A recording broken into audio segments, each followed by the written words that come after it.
අපි පටන් ගමු. ටෙක්නිකල් ෆෝල්ට් එකක් තියෙනවා දැන්ට යන විදිහට. අපි ගිය පාර කතා කරේ ඔයගලන්ට මතක ඇති. ආදම් සහ ඒව පාපයට වැටෙනට පසුව ඊට පසුව තිබුණ පසුබිමේ තිබුණ සංගවුණු කතාව නැත්නම් පරීක්ෂාවේ සංගවුණු කතාව. දැන් අද ඒකටම සම්බන්ධ යමක් කතා කරන්නේ. මම ඔයගොල්ලන්ට ටයිප් කරලා තියෙනවා නමුත් ඉතින් මේ ටෙක්නිකල් ෆෝල්ට් එකක් නේ. කමක් නෑ දැන් අපි ස්වාමීන් වහන්සේගේ වචනේ තුළ ඉස්සරහට යමු. අපි උප්පත්ති පොතේම 4 වෙනි පරිච්ඡේදයේ මුලින් ඉඳලා බලමු පොඩ්ඩක්. දේව වචනේ මෙහෙම කියනවා. මිනිසයා තමාගේ භාර්යාව වූ ඒව හැඳින්නේ. ඈ ගර්භණීව කායින් වදා ස්වාමින් වහන්සේගෙන් මිනිසෙකු ලබා ගත්තිමි කීවාය. දැන් පාපයට අත වැටිලා ස්වාමින් වහන්සේ අභිමුඛයෙන් මේ අයව ඒදෙනින් එළියට එළවුවට පස්සේ දැන් ඔවුන්ගේ ජීවිතේ පළවෙනි වතාවට දරු සුරතල් බැරීමේ මහා අවස්ථාවක් උදා වෙනවා. ඉතින් අයට ලැබෙන කුළුදුල්ම දරුවා කායින් කියන නම ඔහුට දමන ලබනවා. ඉතින් ඒ කිව්වා ස්වාමින් වහන්සේගෙන් මිනිස්සෙකු මම ලබා ගත්තා කියන එක.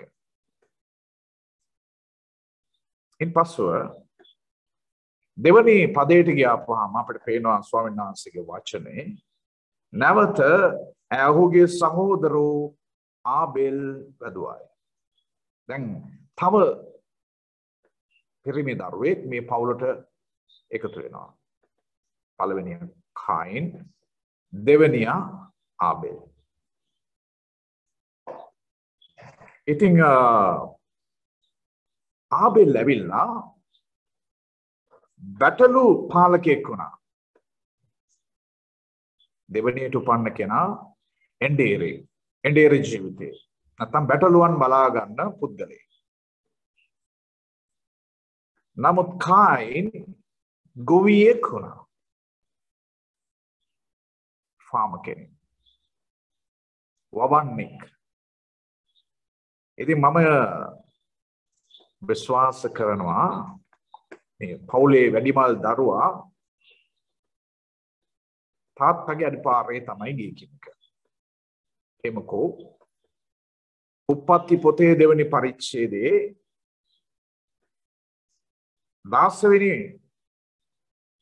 හදේට ගියාපුවම ස්වාමින් වහන්සේ මිනිස්යාට නැත්නම් ආදම්ට අණ කරනවා නුඹට උයනේ සියලු 10 වෙනි පදේ කියන ස්වාමියෝ දෙවියන් වහන්සේ මිනිස්යාට ආඥා කරමි. සමාන මට 15 වෙනි පදයට එන්න ඕන. ස්වාමියෝ දෙවියන් වහන්සේ මිනිස්යා රැගෙන ඒදන් උයන වවන්නට බලා ගන්නටත් එහි පදිංචි කරුසේක. ඒදන් උයන වවන්නට. ඉතින් ඔහු ෆාමර් කෙනෙක්. වවනවා වවාගත්ත දේ බලාගෙන. ඉතින් මේකම තමයි කායින්ටත් ආවේ ගොවියෙක් වීමේ මොකද කියන්නේ අර ඥානමය ගති ලක්ෂණය. කියන්නේ තාත්තා කරපු දේ පුතා කිරීමේ සම්භාවිතාව. නමුත් ආබෙල් ජීවිත වෙනස්ම රටාවට ගියා. ඒ තමයි බැටළු පාලකයෙක්. එන්ඩේර ජීවිතය. ඉතින් මොකද වුනේ? 3 වෙනි පදයට ගියාපුවාම කාලයකට පස්සේ කායින් භූමියේ ඵලයෙන් ස්වාමින් වහන්සේට පඳුරක් ගෙනාවා. දැන් මම කියන්නේ ඔහු ගොවියෙක් කියලා කිව්වනේ. ඉතින් එයා ඒ ගොවිකමින් උපයාගත් දේන් කාලයකට පස්සේ ස්වාමින් වහන්සේට පඳුරක් ගෙනාවා. 4 වෙනි පදයේ කියනවා ආබෙල් ඇවිල්ලා තමන්ගේ රැළේ කොළුඳුලන්ගෙන් උන්ගේ තෙල් වලින් ගෙනාවා කියලා. එහෙනම් පාණ්ඩුවක් ගෙනාවා. තෑග්ගක් ගෙනාවා. දැන් අරයා තමන්ගේ භූමියේ ඵලයෙන් ස්වාමින් වහන්සේට තෑග්ගක් ගෙනාවා. නමුත් ආබෙල් ඇවිල්ලා බැටළුවන්ගේ තමන්ගේ රැළේ කොළුඳුලන්ගෙන් සහ තෙල් වලින් උන්වහන්සේට පඳුරක් නැත්නම් තෑග්ගක් ගෙනාවා. එතකොට ස්වාමින් වහන්සේ නම නවගියුස්මේ හැටියට උන්වහන්සේව හඳුන්වනවා ක්‍රිස්තුස් වහන්සේ කියන එක. මම නැවත ඔබට ඒක කියන්න අවශ්‍ය නැහැ. ඇයි මම ක්‍රිස්තුස් වහන්සේට ස්වාමින් වහන්සේ කියන්නේ? ඔබ දන්නවා ඒක දැනටමත් ඇදහිල්ලේ වාක්‍ය කියලා. ඔබේ සිතින් අදාමෝකයෙන් ප්‍රකාශ කරනවා නම් යේසුස් වහන්සේ ක්‍රිස්තුස් වහන්සේ කියලා ඔබ ගලවනු ලබනවා. ඒ වචනේ එහෙම තියෙනවා. ඉතින් මේ නිසා ක්‍රිස්තුස් වහන්සේට මේ ගෙනාපු ආබෙල් ගෙනාපු පඬුර උන්වහන්සේ පිළිගත්තා. උන්වහන්සේ පිළිගත්තා. හැබැයි ඔබ දන්නවද පස්වෙනි පදේ කියනවා එහෙත් උන්වහන්සේ කායින් සහ ඔහුගේ පඬුර නොසලකුසේක. එවිට කායින් අතිශයින් කෝප විය. ඔහුගේ මුහුණද වෙනස් වුණා. දැන් අර මිනිස්සයා අස්සන්නෙන් ආහා පුරා කියලා ගේනකොට ස්වාමීන් වහන්සේ කායින්ගේ තෑග්ග ප්‍රතික්ෂේප කරා. ඒක පිළිගත්තේ නැහැ. දැන් ඔබට බැලූ බැල්මට පේන්න පුළුවන් මේක හරි අසාධාරණයක්. මොකද කායින් තමන්ගේ දෙයින් තමයි ස්වාමීන් වහන්සේට යමන්නේ. ඒතකොට ආබෙල් ගෙනාපු තෑග්ග උන්වහන්සේ පිළිගන්නටත් නමුත් කායින්ගේ තෑග්ග ප්‍රතික්ෂේප කරන්නටත් ඒ හේතු සාධක වුණු කාරණා කුමක්ද කියලා ඔබ වැළු. සමහර විට ඔබ මේ උන්වහන්සේගේ මේ ක්‍රියාවට එකඟ වෙන්න තිබුණා. දැන් මටත් මුලදී මේ බයිබලයේ කියවනකොට මේ කාරණාව මටත් තිබුණා. ඇයි උන්වහන්සේ මේ කායින්ගේ තෑග්ග ප්‍රතික්ෂේප කරේ කියන එක. ඒක අසාධාරණයක් නේද කියලා හිතච්ච වෙලාවක් තිබුණා. අපි බලන්න යනවා හේබ්‍රෙව් පොතේ 11 වෙනි පරිච්ඡේදයේ 4. හේබ්‍රෙව් පොතේ 11 වෙනි පරිච්ඡේදයේ 4. ආබෙල් ගැන සඳහන් වෙනවා මෙන්න මෙහෙම. කුමක්ද කියන්නේ? හේබ්‍රෙව් 11:4 කියනවා ඇදහිල්ලෙන් ආබෙල් කායින්ට වඩා උතුම් පාඬුරක් උතුම් පූජාවක් දෙවියන් වහන්සේට ඔප්පු කළේ. ඔහුගේ දීමනා ගැන දෙවියන් වහන්සේ සාක්ෂි දුන් බැවින් එයින් ඔහු ධර්මිෂ්ඨයෙකු කොට ගණන් ගත්තේ. ඔහු ධර්මිෂ්ඨයෙකු බවට සාක්ෂි ලැබුවේ ඔහු මල නමුත් ඒ ඇදහිීමෙන් තවත් කතා කරන්නේ. දැන් ඔබට තේරෙනවා ඇති ආබෙල් ඇවිල්ලා උන්වහන්සේට පූජා කරපු දේ තුල විශේෂ දෙයක් තිබුණා. ඒ මොකක්ද? ඇදහිල්ලෙන් ආබෙල් ඒ දේ පූජා කරේ. ස්වාමීන් වහන්සේ ගැන තියෙන විශ්වාසයෙන් තමයි ආබෙල් ඒ කාරණාව කරේ. ඇදහිල්ලෙන්. දැන් එතකොට තේරෙනවා කායින් ඇදහිල්ලෙන් නෙවෙයි කරලා තියෙන්නේ. ඒකයි උන්වහන්සේ ඒක ප්‍රතික්ෂේප කළා තියෙන්නේ. ඉතින් මේ නිසා මේ එයින් ඔහුව ධර්මිෂ්ඨයෙකු හැටියට ස්වාමීන් වහන්සේ ගණන් ගත්තා. ඒ කියන්නේ ධර්මය ඉෂ්ට කරන්නෙකු හැටියට පිළිගනු ලැබුවා. හරිද? ඉතින් ඔහු මිය ගියත් ඔහු ධර්මිෂ්ඨයෙකු හැටියට ඒ කලාව ක්‍රියාව ඔහු මල නමුත් ඒ ඇදහිීමෙන් තවම කතා කරනවා කියලා බයිබලයේ කියනවා. පවුලුතුමා තුළින් සුදාත්මයන් වහන්සේ මේ උතුම් නැත්නම් ශ්‍රේෂ්ඨ ඇදහිලිවන්තයන් ගැන කතා කරන මේ දීර්ඝ විස්තරයේදී ආබෙල් ගැන මෙන්න මේ ආකාරයට කතා කරනවා. ਉਹ ඇදහිීමෙන් මේ දෙක විශ්වාසකින්. දැන් ඔබ ස්වාමීන් වහන්සේට කොච්චර දේවල් ඔබ පූජා කළාද? ඔබේ කාලය, ඔබේ ශ්‍රමය, ඔබේ මුදල්, ඔබට උන්වහන්සේ දීලා තියෙන හැකියාව, ඔබට උන්වහන්සේ දීලා තියෙන සෑම දෙයක්ම ඔබ උන්වහන්සේට විවිධ අවස්ථාවල පූජා කළ ඇති.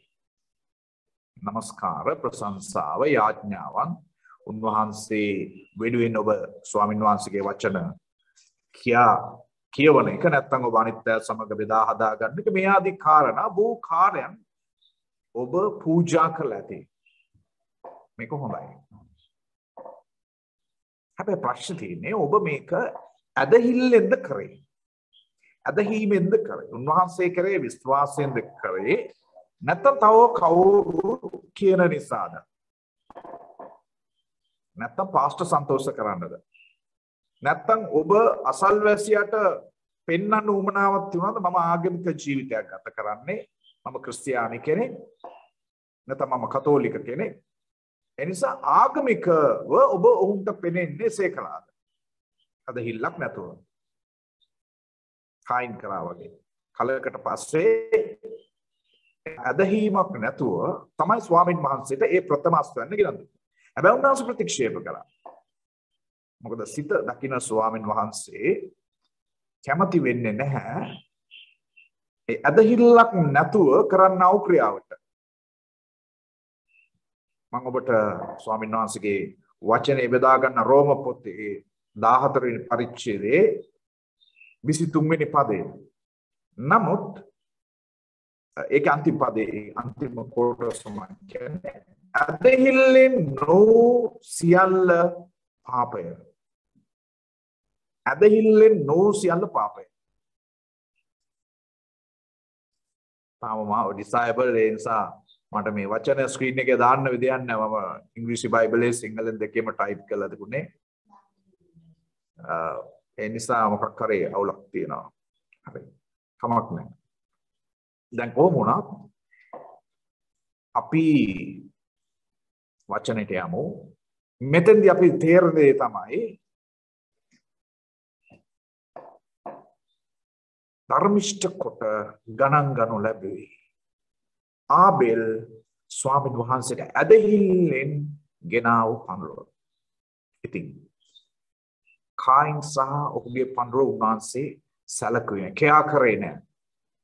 දැන් මේකේ ප්‍රතිඵලය තමයි ඔහු අතිශයින් කෝප වුණා.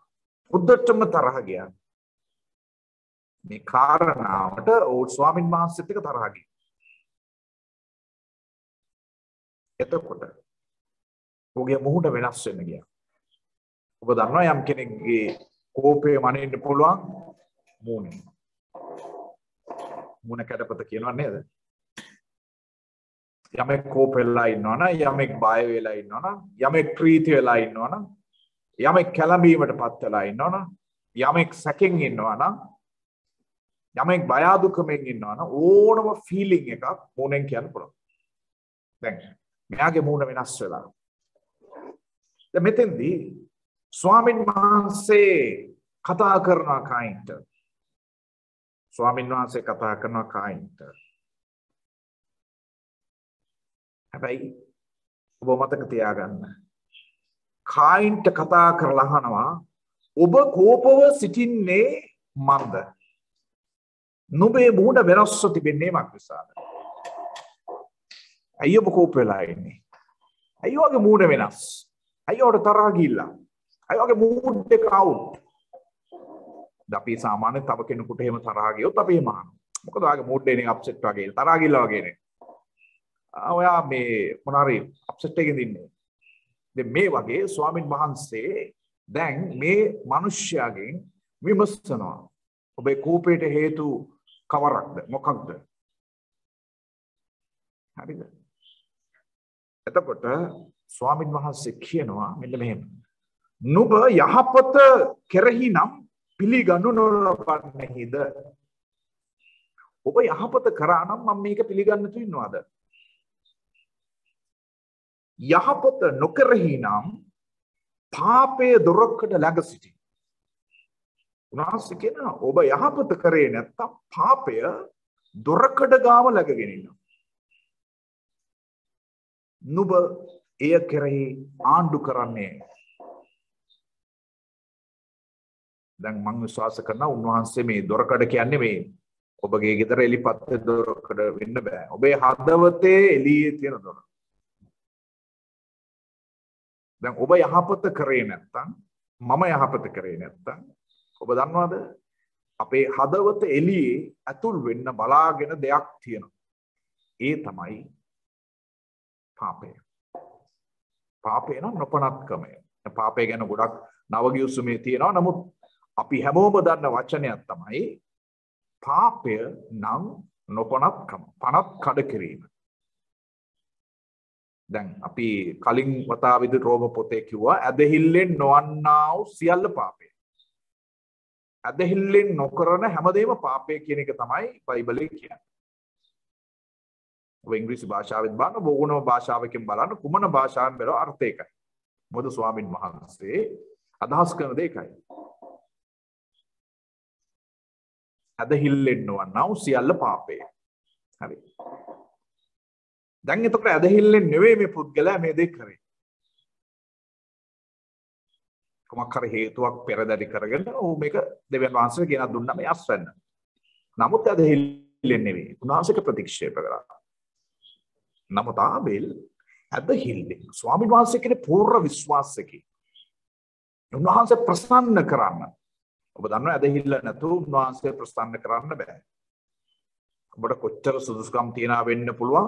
ඔබ කොච්චර දක්ෂතා තියෙන කෙනෙක් වෙන්න පුළුවන්.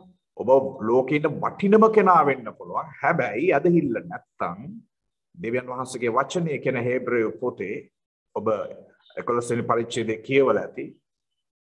ඇදහිල්ල නැතුව දෙවියන් වහන්සේව සන්තෝෂ කරන්න නැත්තම් ප්‍රසන්න කරන්න බෑ.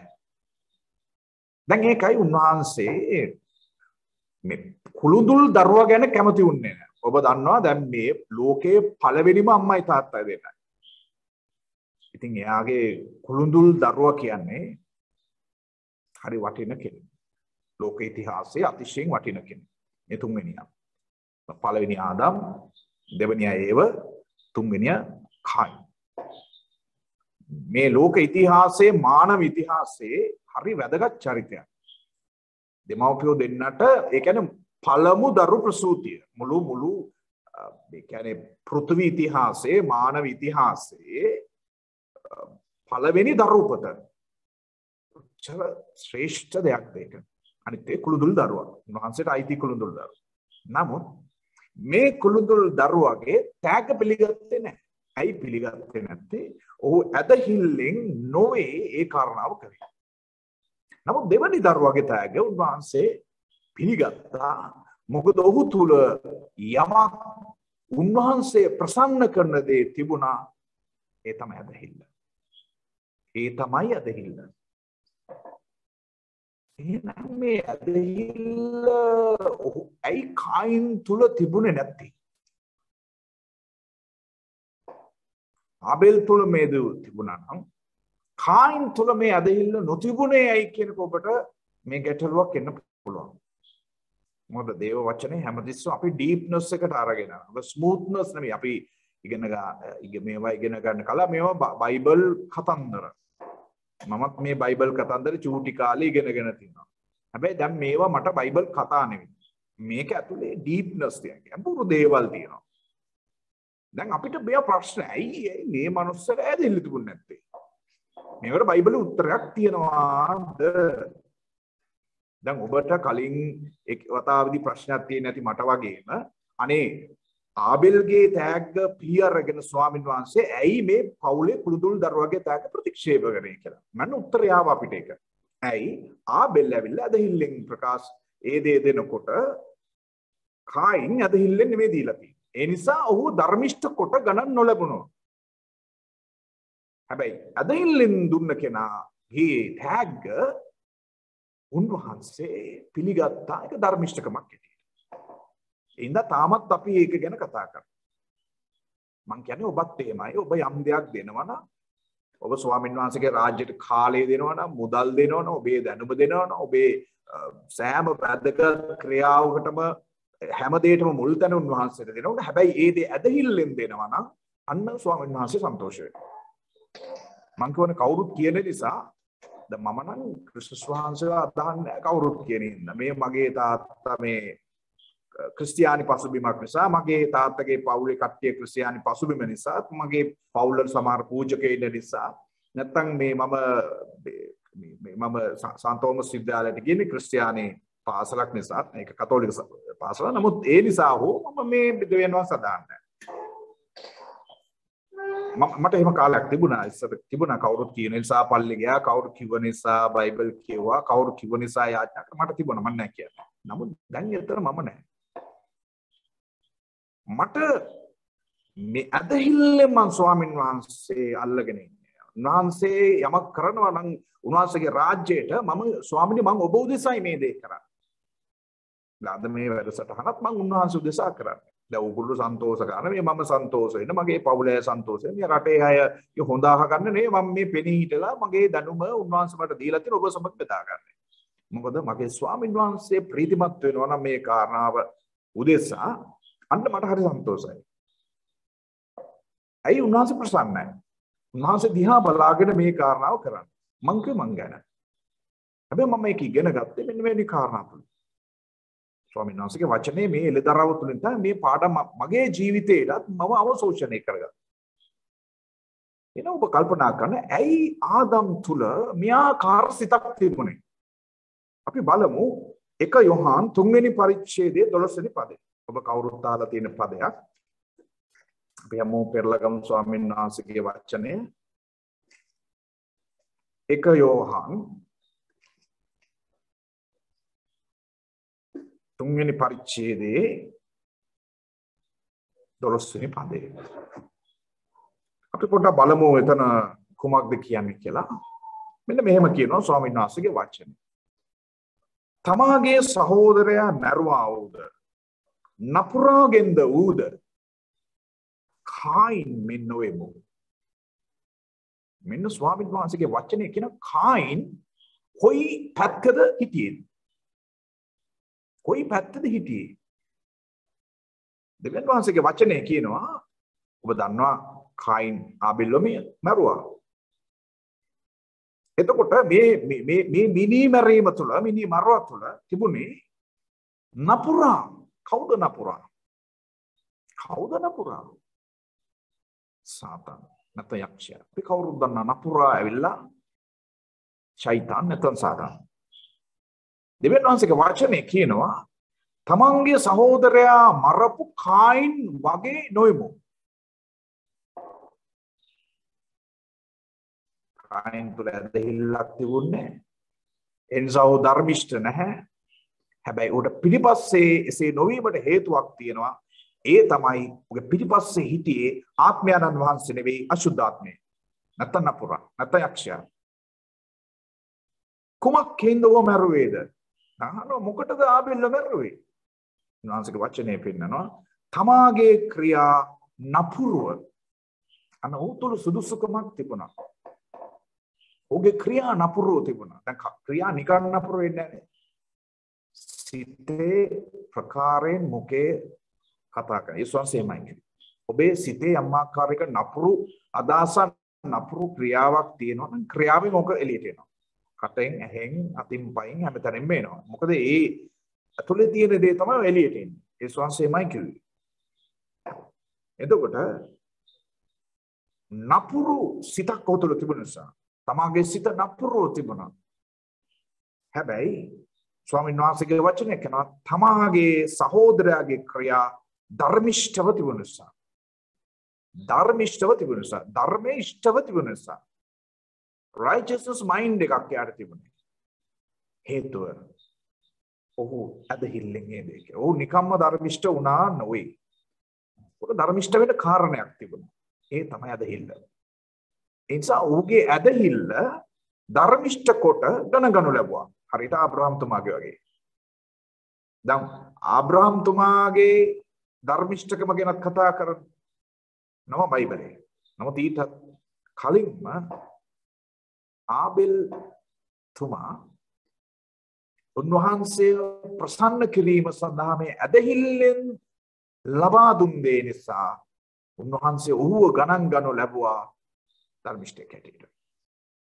ස්වාමීන් වහන්සේගේ වචනේ යෝහන් තුමා සුදාත්මයන් වහන්සේ යෝහන් තුමාව පාවිච්චි කළා.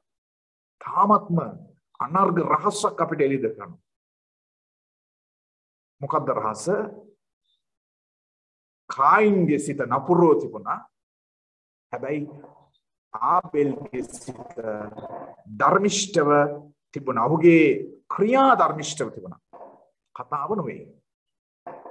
ක්‍රියාව ධර්මිෂ්ඨයි. දැන් උන්වහන්සේ කතාව ධර්මිෂ්ඨකම නෙවෙයි කල්පනා කරන්නේ ක්‍රියාව ධර්මිෂ්ඨකම. අපිට කතාවෙන් ධර්මිෂ්ඨ වෙන්න පුළුවන්. මම හොඳයි, මම අරක කරනවා, මම දාන දෙනවා, මම මාන දෙනවා, මම පල්ලි යනවා, මම පන්සල් යනවා, මම කෝවිල් යනවා, මම මොස්ක් එකට යනවා, මම දන්නට දෙනවා, මම පිනට දෙනවා, මම මෙහෙමයි, මම අරහෙමයි කියලා ඕනම කෙනෙකුට තමන් ගැන චරිත සාතික ලියලා දෙන්න පුළුවන් ලෝකෙට. ගොඩක් අය කරනවා. කතාවෙන් ධර්මිෂ්ඨකම නෙවෙයි ස්වාමින් වහන්සේගේ වචනේ හැටියට උන්වහන්සේ සලකන්නේ ක්‍රියාවෙන් ධර්මිෂ්ඨකම. මේ නිසා පැහැදිලිවම කියනවා තමන්ගේ සහෝදරයාගේ ක්‍රියා ධර්මිෂ්ඨව තිබුණා. එතකොට ඔහුගේ ක්‍රියා ධර්මිෂ්ඨව තිබුණා. අයිය උන පුරාගෙන් යක්ෂයාගෙන් වූ නිසා ඇසේ වූවා. ඇත්තම යක්ෂයාගේ ක්‍රියා නපුරුද? ඔබ කවුරුත් කියයි ඕ නපුරු ඇත්ත. අපි කවුරුත් ඔහුගේ ක්‍රියා ධර්මිෂ්ඨයි යහපත් කියා පිළිගන්නේ නැහැ. මොකද ස්වාමීන් වහන්සේගේ වචනේ ඔහෙවත් ඔහු ධර්මිෂ්ඨ කෙනෙක් හැටියට ප්‍රකාශ වෙන්නේ නැහැ. හරිද? ඉතින් මේ නිසා අපි කවුරුත් කැමති වෙන්නේ නැහැ ඔහු ධර්මිෂ්ඨ ක්‍රියා කරන්නේ හැටියට පිළිගන්න. හොඳයි. අපි රෝම පොතේ 7 වෙනි පරිච්ඡේදයේ 22 වෙනි පදයේ සහ 23 වෙනි පදයේ දෙසට හැරෙමු. රෝම පොතේ 7:22 සහ 23.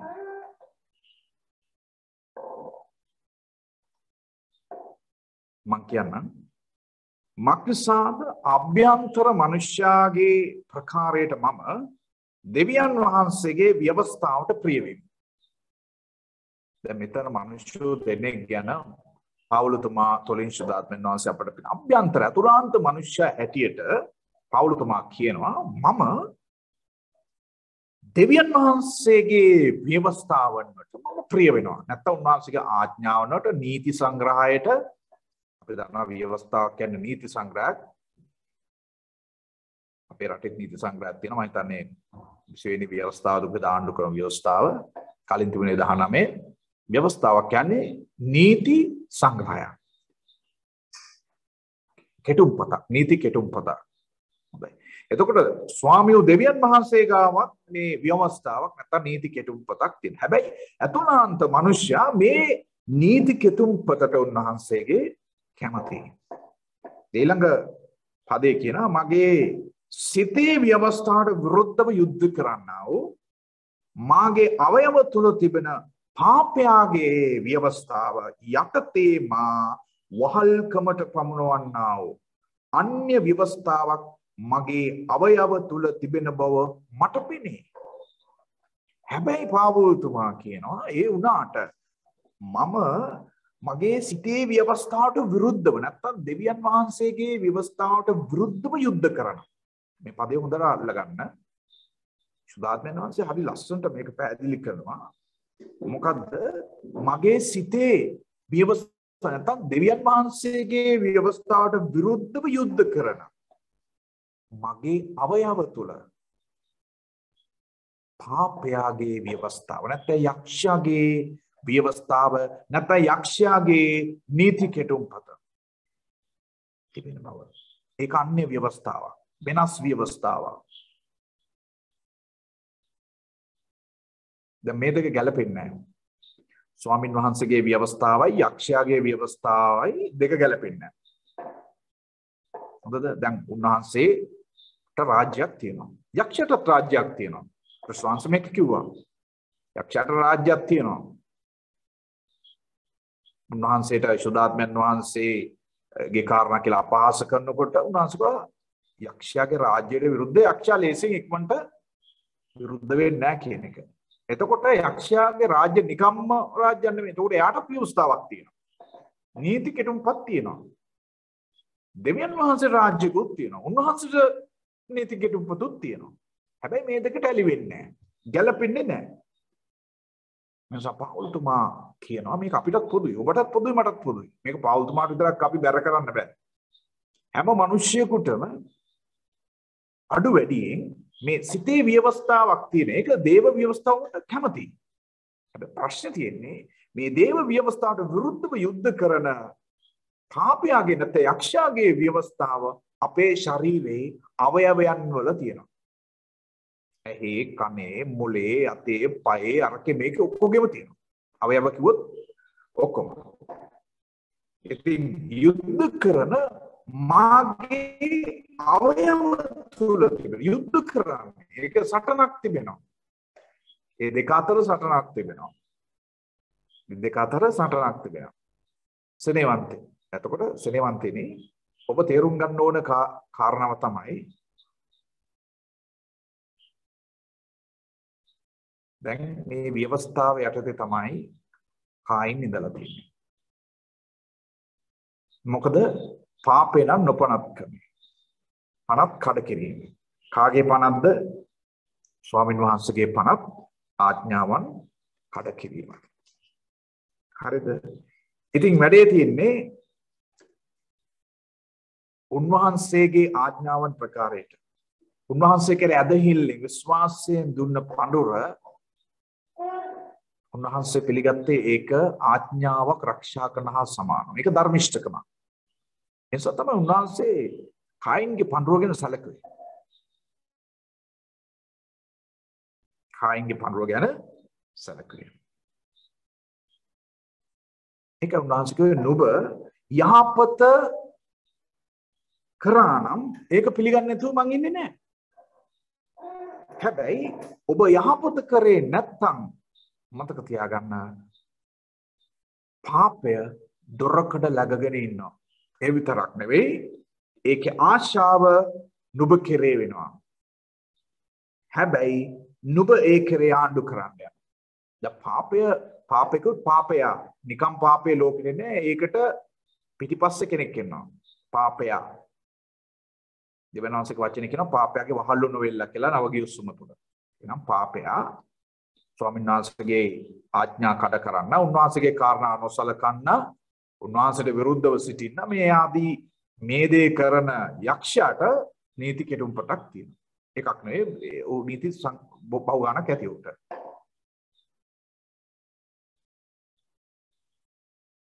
දැන් වැඩි තියෙන්නේ ඔහු ඒ කියන්නේ පාපය අප කෙරේ ආශාව වෙන කියන්නේ පාපය අප කෙරේ ආශාව වෙනවා. පාපය අපේ හදවතට ඇතුල් වෙන්න බලාගෙන ඉන්නවා. ඒක ඔහු අපි කෙරේ ආශා කරනවා. දැන් ඔක තමයි ඒව නෝනට උනේ. ස්වාමීන් වහන්සේ ඇයට කිව්වා මේකෙන් කන්න එපා.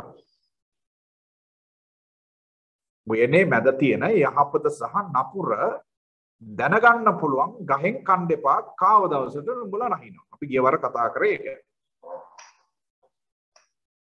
ඒ ආඥාවන් නිදහස් කර. හැබැයි උන්වහන්සේට ලියලා දුන්නේ නැහැ.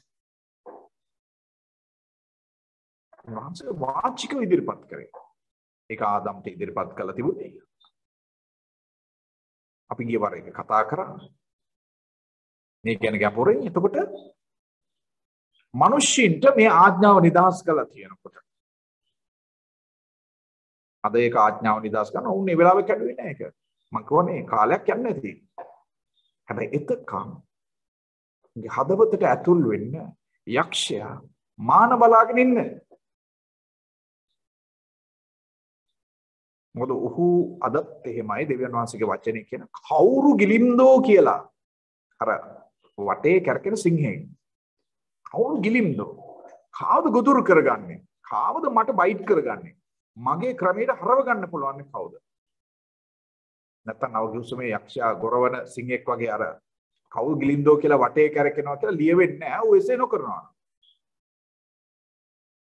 දැන් වැඩේ තියෙන්නේ ලෝකෙට ආපු පළවෙනිම ඉතිහාසගත මානවීන් දෙපළ ගොදුරු කරගත්තා. කොහොමද උනේ? අදහිල්ල නැතිකම නිසා. මොකද උනේ? අදහිල්ල නැති වෙනකොට පාපය කිරීමට පෙළඹෙනවා. පාපේ ඇවිල්ලා දොරකඩ ගාව. läගගෙන ඉන්නවා. ස්වාමීන් වහන්සේ කියන පාපේ දොරකඩ läගගෙන ඉන්නවා. läගගෙන ඉන්නේ නිකන් නෙමෙයි ඇතුල් වෙන්න. ඒකේ පාපේ ආශාව අප කෙරේ තිබෙනවා. කියන්නේ ඒකේ ආශාව නුඹ කෙරේ වෙනවා කියලා කියනවා. පාපේ ආශාවයි නුඹ කෙරේ ඉන්න. මොකද පාපය කියන එක පාපයාගේ. ඒක ස්වාමීන් වහන්සේගේ නෙවෙයි. ඒ යක්ෂයාගේ පාපය කියන කොටස වචනේ සීන් කියන එක එයාගෙන් එන දෙයක්. ඒක ස්වාමීන් වහන්සේගේ එන දෙයක් නෙවෙයි. නමුත් ස්වාමීන් වහන්සේගේ වචන කරන නුඹද ඒකේ ආණ්ඩු කරන්න යනවා. හැබැයි ඔබ ඒක පාලනය කරන්න යනවා. දැන් බලන්න මේක කොච්චර ප්‍රැක්ටිකල්ද කියලා දැන් බලන්න මේ ආදම් සහ ඒවට යක්ෂයා ඇවිල්ලා කිව්වේ මොකද්ද? අර ගෙඩිය කඩලා කට ඇරලා බලහත්කාරයෙන් කවන්න ගියේ නෑ. එහෙම කරා නම් ඒක හරි. ඒගොල්ලෝ අසරණ නිසා එසේ වුණා කියන්නේ. නමුත් අදහසක් විතරයි දැම්මේ. බල මේකෙන් කාපු දවසල නැහින්නේ නෑ ඔය දෙවියන් වහන්සේ කිව්වා. මොකද වෙන්නේ? ඇස් ඇරෙනවා. දෙවියන් වහන්සේ වගේ වෙනවා. ඒ විතරක් නෙවෙයි ඔබ යහපත සහ නපුර දැනගන්න යනවා. පොඩි අදහසක් දැම්මේ. හැබැයි පාපේ අදහස දැම්මේ. නොපනත්කමේ අදහස දැම්මේ. අපි ගිය වර කතා කරා පොයින්ට් 3ක් දැම්මා. එතකොට ස්ත්‍රියට පොයින්ට් 3ක් එනවා. පොයින්ට් 3ක් ආවා. මේක පාලනය කරන්න නැත්නම් මේක ප්‍රැක්ටිකලි කරලා බලන්න. හරිද? ඉතින් එයා කල්පනා කරා මේ ගහ කෑමට හොඳයි. ඇසට ප්‍රියයි. ඒ වගේම නුවණ ලැබීමට ආසා විය යුතු ගහක්. ඊවර අපි එක ගැඹුරින් කතා කරා. මොකේ තෘෂ්ණාව, ඇසේ තෘෂ්ණාව, සිතේ තෘෂ්ණාව. යක්ෂයා යම් දෙයකට කෙනෙක්ව ගොදුරු කරනකොට ඒ ආශාවත් එක්ක තමයි එයා ඩීල් කරන්නේ. මේක නහුණා. ඉතින් පාපේ දොරකඩ ළඟ, ඒ කියන්නේ ආශාව දොරකඩ, පාපේ නොපනත්කමේ ආශාව දොරකඩ ළඟගෙන ඉන්නකොට හදවතේ ඒකේ ආශාව අප කරේ වෙනවා. අපි කවුරුත් පාපේ කරන්න ආස නැහැ. හැබැයි පාපය කැමති අප කරේ බලපවත්වන්න. මම දන්නවා ඔබ කවුරුත් අපි කිසි කෙනෙක් පාපය කරන්න කැමති නැහැ. අකමැති. මොකද හිතේ දොස් ලැබීමක් තියෙනවා, බයක් තියෙනවා, විපාකයට ගැන බයත්. හැම මිනිහෙකුටම මම කියන්නේ හැම කෙනෙකුටම ඔය පාපය සමහර අය නිකන් මේ තේරුණාද? මැග්නට් වගේ ගිහිල්ලා ඇලිලා සමහර ගැලවෙන්න ක්‍රමයක් නැහැ ඒගොල්ලන්ට. ගැලවෙන්න ආසයි. නමුත් ගැලවෙන්න ක්‍රමයක් නැහැ. ඒක මොකද? පාපය තමන් කෙරේ ආශාව වෙනවා. පාපය පෙළවීමක් කරනවා. ඊට පස්සේ අපි දන්නේ නැතු ඒක ආණ්ඩු කරන. ඒක පාලනය කරන්න අපිට ඕන විදිහට පාපේ කරන්න අපි පෙළඹෙනවා. දැන් ඒකට උනේ එකයි. ඇයගේ අත දිගු කළා ඇය ගහෙන් කැඩුවේ. මං කියෝනේ යක්ෂයා කඩලා යාගේ බලෙන් කැවුවේ නැහැ කියලා. දැන් මේකම තමයි යාගේ පුත්‍රයාටත් සිද්ධ වුනේ. පළවෙනි පුත්‍රයාට. උන්වහන්සේ කෙරේ විශ්වාසය නැතුව, ඇදහිල්ල නැතුව ගියා. පළවෙනි දෙමාපියෝ දෙන්නට ඒක උනේ. උන්වහන්සේ කෙරේ ඇදහිල්ල නැහැ. උන්වහන්සේ කිව්ව වචන ගැන ඇදහිල්ලක් නැහැ. ඒක අවිශ්වාස කරන්න පොළඹ වුණා. ඒ යක්ෂයා ඇවිල්ලා කිව්වා මැරෙන්නේ නැහැ. ඔබ මේකෙන් කාව දවසට මැරෙනවයි කියලා උන්වහන්සේ කිව්වට මැරෙන්නේ නැහැ. දැන් කවුරු කිව්වද විශ්වාස කරේ? ඇදහිලි අන්තිමට යක්ෂයා පාපයා කියන දේ විශ්වාස කරා. කළ තීන්දුවක් ගත්තා. දෙවියන් වහන්සේ එපා කියපු දේ කරන පිණිස. දැන් මෙතෙන්දී එයාගේ පුත්‍රයාත් එයාගේ පාරේ තමයි ගියේ. හැබැයි එක පුත්‍රයෙක් හිටියා. දෙවනි පුත්‍රයා ඒ දෙමව්පියන්ගේ අඩිපාරේ ගිය නැති කෙනෙක්. ඔවුන් වහන්සේ යම් දෙයක් පූජා කරන උන්වහන්සේ කෙරේ භක්තියෙන් විශ්වාසයෙන් ඇදහිල්ලෙන් තමයි ඔහුගේ පූජාව පූජා කරේ. දන්නවද ස්වාමීන් වහන්සේ ඔහුගේ පූජාව පිළිගත්තේ? ඇයි ඒක පාපයාගෙන් ආපු පූජාවක් නෙවෙයි. ඒක සිතේ අකමැත්තෙන් කරපු දෙයක් නෙවෙයි. කවුරු කියපු නිසා කරපු දෙයක්ුත් නෙවෙයි. දැන් ඔබ කොතැනද සිටින්නේ? මං මුලදී ඔබට කිව්වනේ ඔබ කවුරු හරි කියන නිසාද ඔබ ස්වාමීන් වහන්සේගේ කාරණා කරන්නේ? කාට හරි පේන්නද? මිනිසුන්ගේ හොඳ අහ ගන්නද? නැත්නම් ඔබගේ ආගමික ජීවිතය අනිත් අයට හුවා දක්වන්නද? නැත්නම් පෙන්වන්නද? මම ක්‍රිස්තියානි. බෞද්ධයෝ වගේ නෙවෙයි. හින්දුස්ලා වගේ නෙවෙයි. නැත්නම් ඉස්ලාමිකයෝ වගේ නෙවෙයි. අපි උන්ට වඩා වෙනස්. එවැනි අර අදිමානසිකත්වයෙන් නැත්නම් අදි තක්සේරුවකින්ද ඔබ එක කරන්නේ. නැත්නම් ස්වාමීන් වහන්සේව සන්තෝෂ කරන්න. නැත්නම් මනුෂ්‍යයා සන්තෝෂ කරන්න. දෙකළු සන්තෝෂ කරන්න බෑ එකට. මොකද ස්වාමීන් වහන්සේ සන්තෝෂ වෙන ක්‍රමය වෙනයි. අදහිල්ලක් නැතුව උන්වහන්සේව ප්‍රසන්න කරන්න, සන්තෝෂ කරන්න මෙලෝ මිනිහෙකුට බෑ. මේක තමයි ඇත්ත. මේක තමයි ස්වාමීන් වහන්සේගේ වචනේ තියෙන ඇත්ත. ඉතින් ආබෙල් කරේ මේ ඇදහිල්ලෙන් ක්‍රිස්තුස් වහන්සේව සන්තෝෂ කරා. එහෙනම් මේක අපිට ඉගෙන ගන්න තියෙන පාඩම කොමක්ද? දැන් මේකේ අවසාන ප්‍රතිඵල උනේ මේ කාරණාව නිසා තමන්ගේ සහෝදරය අතින් ආබෙල්ට මැරෙන්න සිද්ධ වුණා. මේක තව ඔබ දන්නවා. දැන් මෙතන අද විශේෂම අපි කතා කරන්නේ ඔහුගේ මරණය සම්බන්ධව නෙවෙයි. ආබෙල් ගැන තාම මැරිලත් කතා කරනවා. කායින් ගැන කතා කරන්නේ කතා කරනවා මෙන්න මේ වගේ ඇදහිල්ලක් නැති පලා යන්නේ කැටියට. මොකද ස්වාමීන් වහන්සේ ඉදිරියේ ඔහු සැඟවුණු මිනිස්සෙක්. ඔබ දන්නවද ඔහු මිය ගියාට පස්සේ උන්වහන්සේම ඔහුට කියනවා ඔහු මිය ගියාට පස්සේ කියන්නේ ඔහු මැරුවාට පස්සේ ඔහුට විශාල ශාපයක් ජීවිතේට එනවා.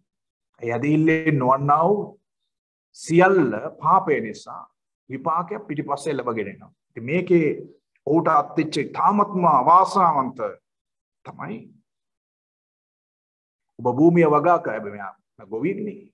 ඉතින් උන්වහන්සේ කියනවා 12 වෙනි පදේ නුඹ භූමිය වගා කරන කාල මෙතන් පටන් ඇගේ සාරවත්කම නුඹට නොදෙන්නේ. ඔබ ෆේල්. ඔබ ගොවියෙක් වුණාට වැඩක් නැහැ. මේ පොළවේ ආශිර්වාදය ඔබට නැහැ. සපෝට් එක නෑ උඹට. හරිද? එතකොට නුඹ පොළවේ පලා යන්නේක්ද තනින් තන යන්නේක්ද වන්නේ. ඒ වගේම ඔබ රස්යාදුකාරයෙක් වෙනවා. හැම ඔබ මොබ යන කෙනෙක් වෙනවා. දෙයක්ෂත් එහෙම නේ. ඔබ මොබ යන කැරක්ටර් එකක්. එක තැනක ඉන්න බෑ උන් නැහැ. ඔබ දන්නේ මේ යෝබ් කාරණාවේදී නේද ආවහම සාතන් අහනවනේ ස්වාමීන් වහන්සේ ඔබ කොහෙන්දලාද? අම්ම පොළවේ ඔබ මේ යරේ මේ රස්යාදු ගාලා එහෙම තමයි.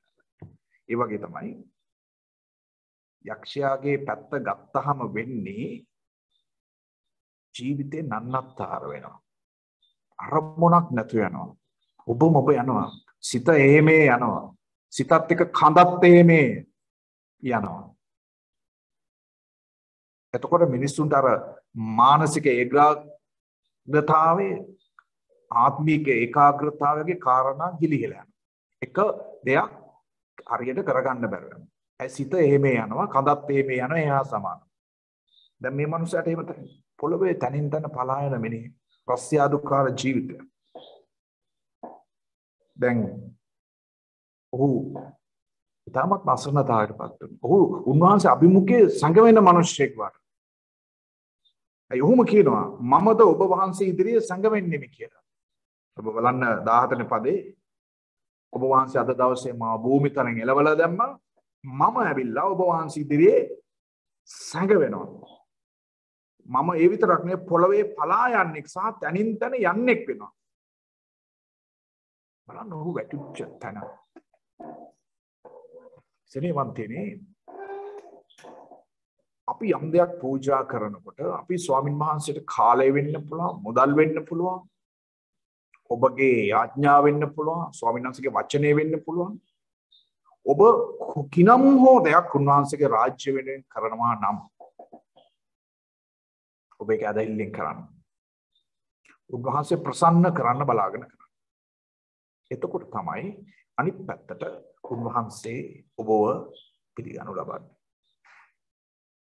මේ කතාව තුළ නැත්නම් මේ සත්‍ය සිදුවීම තුළ තියෙන ගැඹුර ඔන්න වගේ කාරණා. නිකම්ම මර්ඩර් එකක් නෙවෙයි මේක. නිකම්ම නිකන් සිද්ධියක් නෙවෙයි මේක. මේක ඇතුළේ විශාල කතා තව ගොඩක් තියෙනවා. මේක තව ගොඩක් දේවල් තියෙනවා. නමුත් ඔබත් එක්ක අද කතා කරේ යහපත නොකරන සිටීම බලවත් පාපයක්. උන්වහන්සේ ඉදිරියේ. ඉතින් ඒක තමයි උන්වහන්සේ ඔහුට දුන්න උත්තරේ. මොකද කිව්වේ? නමුත් අද අපි මාතෘකාව බලන්න යනවා. මොකද නුඹ යහපත කෙරෙහි නම් පිළිගනු නොලබන්නේද? මේ ප්‍රශ්නේ එදා කයින්ගෙන් ඇහුවා වගේ අදත් ස්වාමින් වහන්සේ ඔබගෙන් සහ මගෙන් අහනවා. ශුද්ධාත්මයන් වහන්සේ තුල ඔබ යහපත කරනවා නම්, ඒ කියන්නේ යහපත කරනවා නම් ඔබ පිළිගන්නවා කියන එක. හරිද? ඉතින් දැන් අපි කල්පනා කරන්න මොකද්ද මේ යහපත? අපි ගිහිල්ලා දෙවියන් වහන්සේ අභිමුඛේ ස්වාමිනේ මම යහපත් කියලා කියනවද? මගේ ක්‍රමවේදය යහපත් කියනවද? මගේ පසුබිම යහපත් කියනවද? නැත්නම් මම යන සබාව යහපත් කියනවද? මගේ හැකියාව යහපත් කියනවද? එහෙම නැත්නම් මම කතාවෙන් හැමදේම යහපත් කියනවද?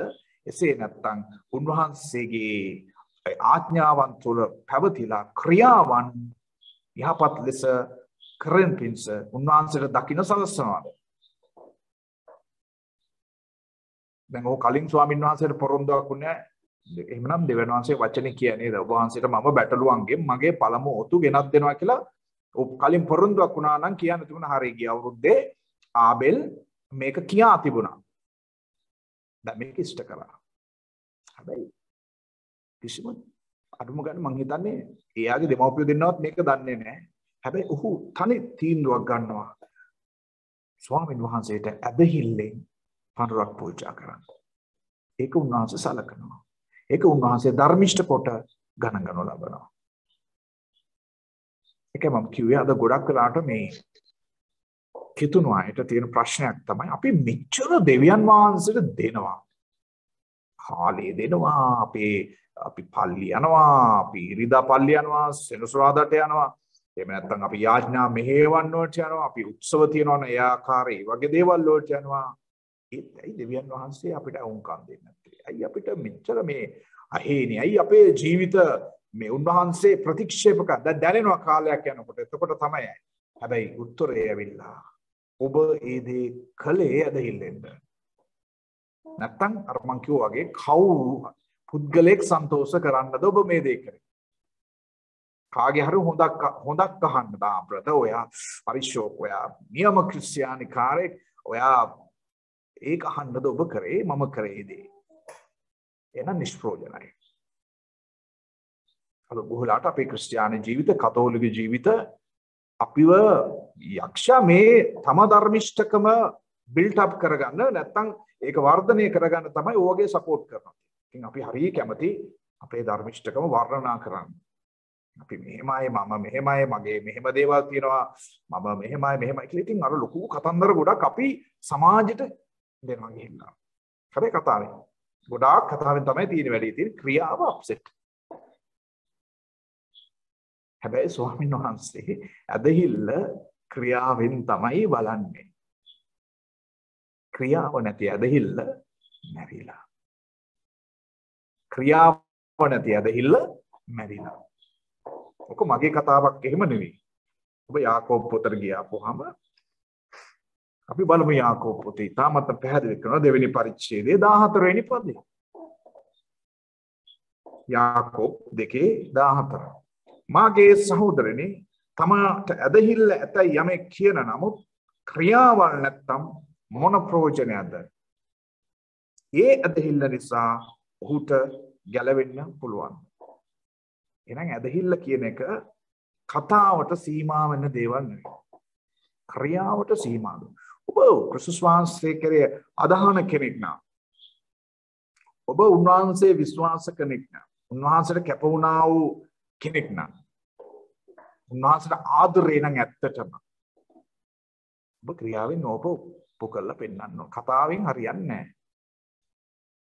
හොඳට මතක තියාගන්න. මේ කිතුණු කතෝලික මොනවද කියන්නේ මෙසියානික ඕනම ධර්මතාවක ඉන්න කෙනෙකුට මේක හොඳට මතක තියාගන්න අපි කාටත් පොදුයි. මොකද ස්වාමීන් වහන්සේ තරාතිරම බලන්නේ නැහැ. දෙවියන් වහන්සේ තරාතිරම බලන්නේ. තරාතිරම බලන්නේ මිනිස්සු එකිනෙකා ගැන. හැබැයි තරාතිරම නොබලන ස්වාමීන් වහන්සේ අපේ දිහා බලන්නේ අදහිල්ල ක්‍රියාවෙන් තිබෙනවද ආබෙල් වගේ. ඔබ කාලේ පූජා කරනවා නම් ඔබ ඔබේ මුදල් පූජා කරනවා නම් ඔබේ ශ්‍රමය පූජා කරනවා නම් ඔබේ දැනුම උන්වහන්සේට පූජා කරනවා නම් ඔබගේ ජීවිතයේ අවයවයන් උන්වහන්සේට පූජා කරනවා නම් ඔබ සන්තක සියල්ල ස්වාමින් වහන්සේට දෙනවා නම් ඒ දෙන්නේ ඔබ ඇදහිල්ලෙන්ද. ස්වාමිනේ මම මේ හැම දෙයක්ම කරන්නේ ඔබ වහන්සේ වෙනුවෙන්. ඔබ සන්තෝෂ කරන්න, ඔබ සතුටු කරන්න. මම ඔබගේ යම් යාඥා ඉල්ලීමක් කරනවා නම් මම ඒ ඉල්ලීම කරන්නේ ඔබ සන්තෝෂ වෙන්න ඕන. මම මේ ඉල්ලන ඉල්ලීමට ඔබ ප්‍රසන්න වෙන්න. අපි ඒකත් සෝදිසි ගන්න බෑ. උන්වහන්සේ කැමතිද මේ අපි ඉල්ලන දේවල්? නේ සමහර මිනිස්සු ඉල්ලීවලදී මේ බොහොම භයානක දේවල් ඉල්ලනවා. මම අද ඒ ගැන කතා කරන්නේ නැහැ. නමුත් මම කියන්නේ අපි විමසන්න ඕන උන්වහන්සේ. ඔබ සන්තෝෂයිද මට යමක් ලැබෙනවට? ඔබ සන්තෝෂ වෙන්න ඕන. ඉතින් මේ මම මේ පුංචි උදාහරණයක් ඔබට කියන්නේ මගේ ජීවිතයේ සාමාන්‍ය නිරන්තරයෙන් තියෙන දක් ඔබට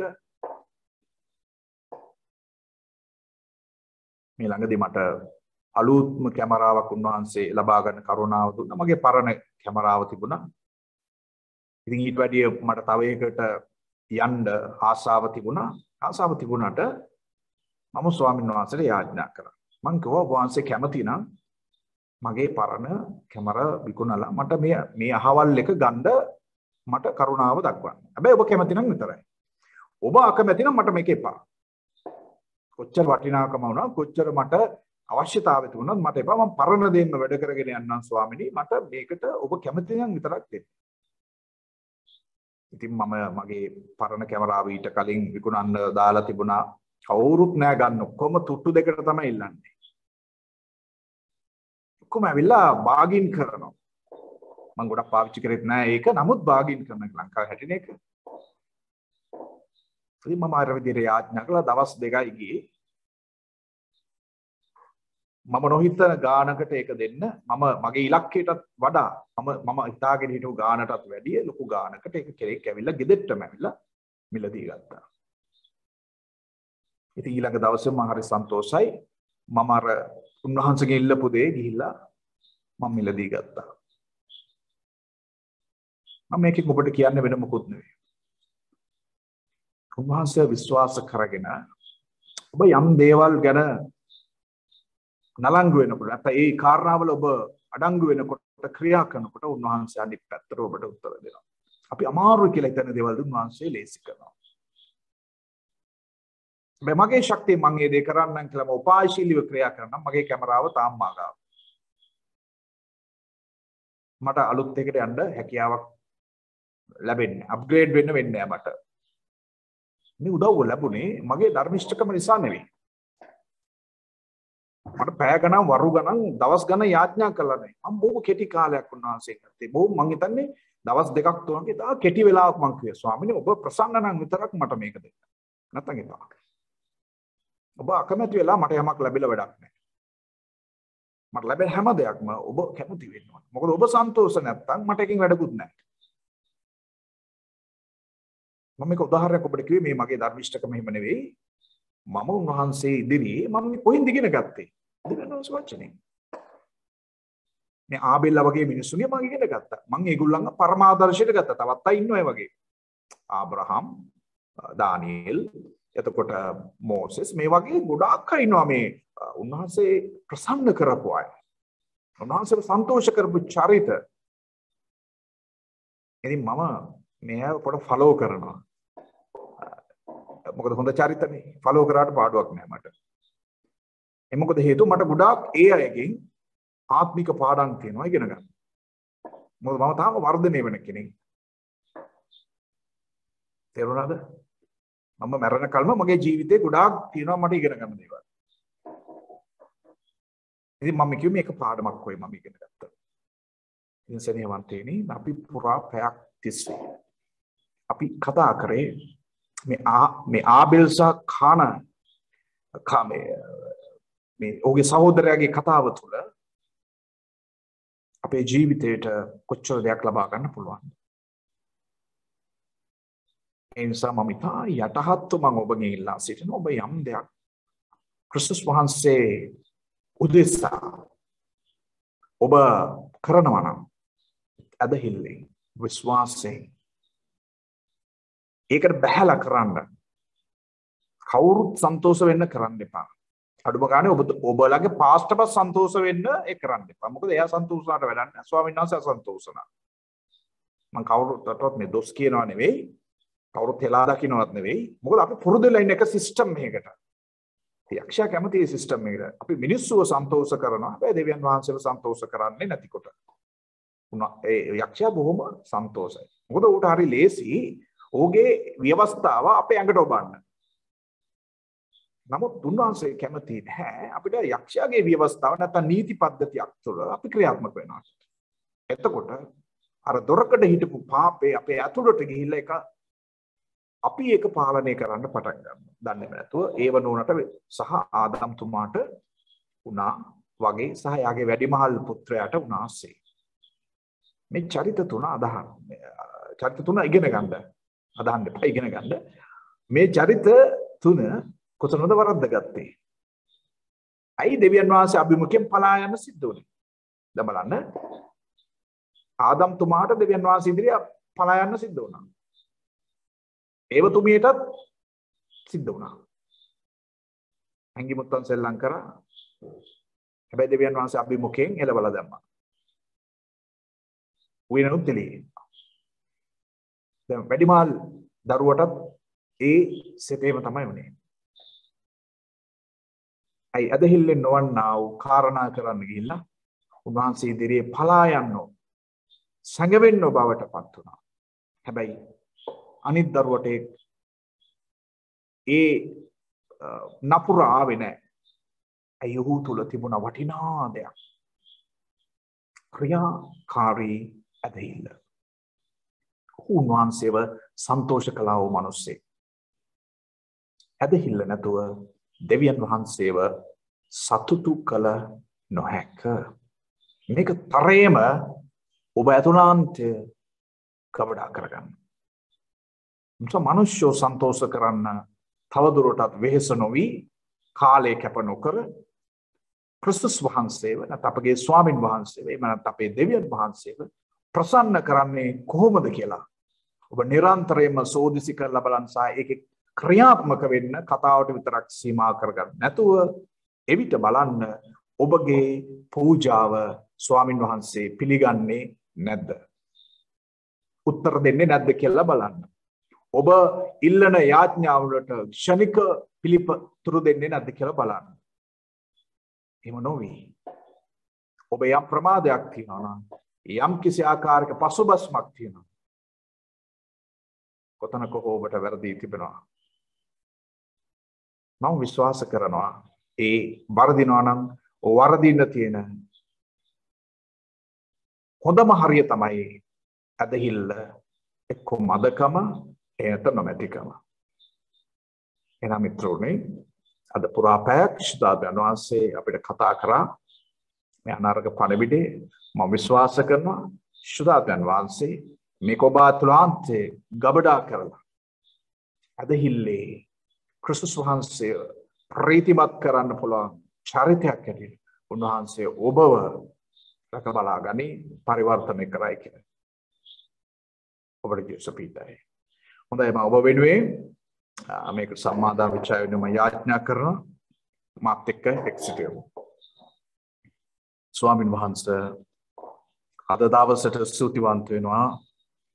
ඔබගේ පණිවිඩය ඔබට ඕන ආකාරයට ඔබ අප සියලු දෙනාට කතා කළ බැවින් ස්වාමිනී මේ අතුලාන්ත ගැඹුරු පණිවිඩ ගැඹුරු කාරණා සිතේ නිදාන කොටගෙන ස්වාමින් වහන්සේ මේ සියලු දෙනා මමත් ඇතුළු ස්වාමිනී ඇදහිල්ලෙන් ඔබ ප්‍රසන්න කරන්න ආබෙල්තුමා වගේ අපට කරුණාව දෙන්න. අපි යම් දෙයක් කරනවා ඔබ ඉදිරියේ සන්තෝෂව ඔබව සන්තෝෂ කරන්න බලාගෙන නිරන්තරයෙන් කරන පිණිස අපට කරුණා කළමෙනවා. ඒ විශේෂයෙන්ම අදවස මේ මහත් පණිවිඩයට අහුම්කන් දුන්නා. ඒ සිතේ ගබඩා කරගත්තා මේ ඔබගේ සහෝදරයන්ට කරුණාවෙන් ආශිර්වාද කළමෙනවා. ඔවුන්ගේ ජීවිත වට කර යක්ෂයා ඔහුගේ ව්‍යවස්ථාවෙන් ඔවුන් වට කරන්න ඉඩ නොදී ස්වාමිනී ඔවුන් නිරන්තරයෙන් නිදහස් කරන්න කියලා යාඥා කරනවා. ඒ කපටි දේවදූතයාට රැවටෙන්නට නොදී ඔබගේ බැටළු පැටවන් ඔබ වහන්සේම පෝෂණය කළ මැනව. එනිසා මේ ගැඹුරු පණිවිඩයට මොවුන් සියලු දෙනාම එක්සිතූ බැවින් ස්වාමිනී ඔබගේ ආත්මික ආශිර්වාදද භෞතික ආශිර්වාද ඔවුන් වට කර තබා සියලු නපුරෙන් විපතින් මේ අය ගලවා නිරන්තරයෙන්ම ඔබ වහන්සේ සමග වර්ධනය වෙන්න ඔබගේ උස මහතට වර්ධනය වෙන්න කරුණාව දෙන්න කියලා යාඥා කරනවා ස්වාමිනී.